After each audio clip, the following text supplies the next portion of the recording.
What is the scariest thing you've ever seen in your life that you can't explain? 1. When I was a child, both my parents went to work early, so they would drop me off at my grandmother's to eat breakfast and go to school from there. My grandmother died my junior year in high school, and I started coming straight home from school. During this time, my mother started complaining that when she get home from work, the receiver of the phone, an 80s-style corded push-button phone, next to her bed was left off the base. I wasn't using the phone, but she would insist I must have because the phone was hung up properly when she left for work. One day, I got home a little early. Now, I need to pause and tell you about the layout of our apartment. From the front door, I looked directly into the living room, dining room, the door to the kitchen, and the short hallway that led to my parents' bedroom and my bedroom. There was no other door. The windows were old-fashioned, narrow casement windows with screens, and we were on the 3rd floor. Anyway, as soon as I walked in the door, I clearly heard 2 footsteps in my parents' bedroom. I dropped my school bag and foolishly ran to the bedroom. It wasn't far and took only a few seconds. I got to the bedroom and no one was there. However, I immediately noticed that the receiver of the phone on my mother's bedside table was on the floor. It was placed so that the cord to the base was stretched out as far as it could go. I later tried to replicate the placement by shaking the table, tipping the phone, etc. I could never get the receiver off the base. When I finally resorted to knocking it off with a finger, it would fall on the table or next to it. The only way I could replicate the placement of the receiver where I found it was to carefully stretch the cord, place it, and hold it for a few moments. It could not have gotten to that spot by accident. When I found the phone, I hung it up, and it immediately rang. I answered it, and it was my dad. He asked what was wrong. I asked him why he asked. He said he had called, apparently just before I got home, and someone, he thought it was me, answered the phone but never said anything. He finally hung up and had been trying to call back and only got through after I hung up the phone. I've never figured out what happened. I definitely heard footsteps, and I'm just as certain there was no one there. No one went by me. The windows in the bedroom were not disturbed, and my parents had too much stuff under the bed and in the closet for anyone bigger than an infant to hide in either spot. Also, after this, my mother never found the phone disturbed again. 2. I used to work as a security guard for an office building. Every once in a while, I'd do my rounds. The building would be completely empty except for me. Then I'd sit at the security desk and watch the cameras. But then the CFO would suddenly appear on the cameras, on the 1st floor.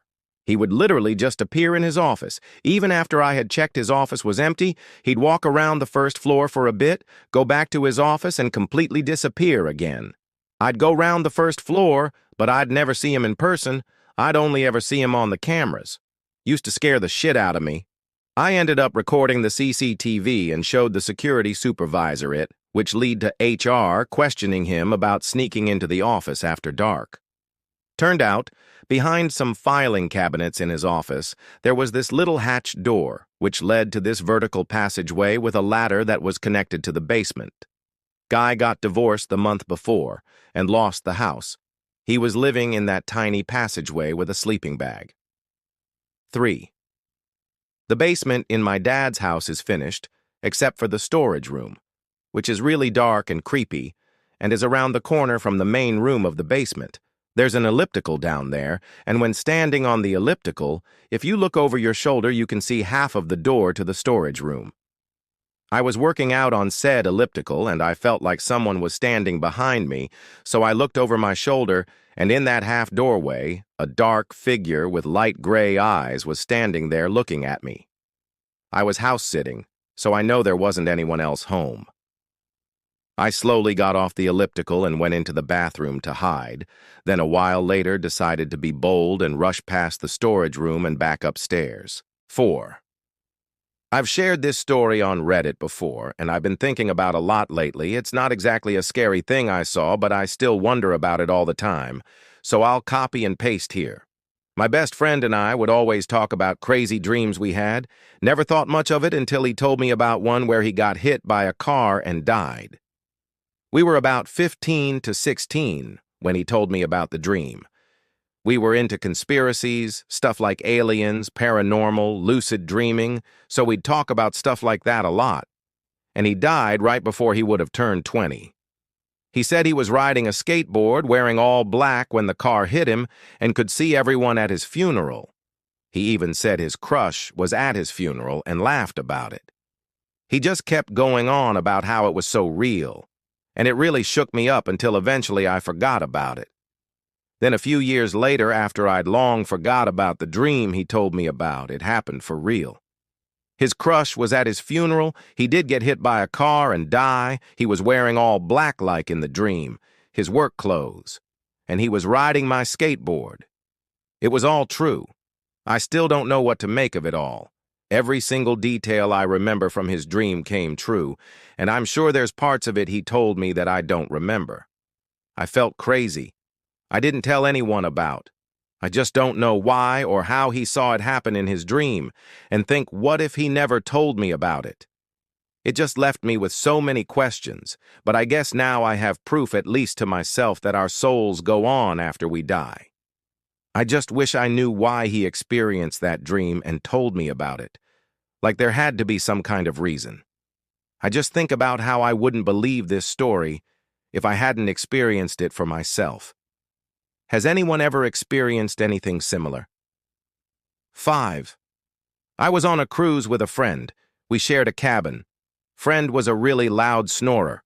He would usually stay awake until I'd fallen asleep, otherwise I'd find it impossible to sleep with the racket he was making. That night, he'd had a few drinks and passed out drunk, snoring loudly. Didn't bother me, as I had my book to read. It's about 2 a.m. and I'm wide awake, reading my book in bed. I get this feeling that there's something at the foot of the bed. I glance up, and there is this thing. It looks like a person, but translucent and gray, and the features are blurry. A bit like if a person was made of television static. I feel as if it is being inquisitive, like how a young child would watch you do something. I asked it in my head what it wanted, and as I did, it turned and walked across the room to the door. As it did, it disappeared. I didn't feel scared or threatened by it. No idea what it was. I don't drink or take drugs, so it wasn't that, and I was wide awake. Odd. Really odd. 6. Once I woke up in the middle of the night to the sound of my bedroom door creaking open. I could see the outline of someone standing there, but when I turned on the light, there was no one there. The door was still slowly closing, as if whoever or whatever had been there was leaving. Even creepier, my Nest fire alarm had illuminated in the corridor, sensing movement, but there was nobody there. Still gives me chills thinking about it.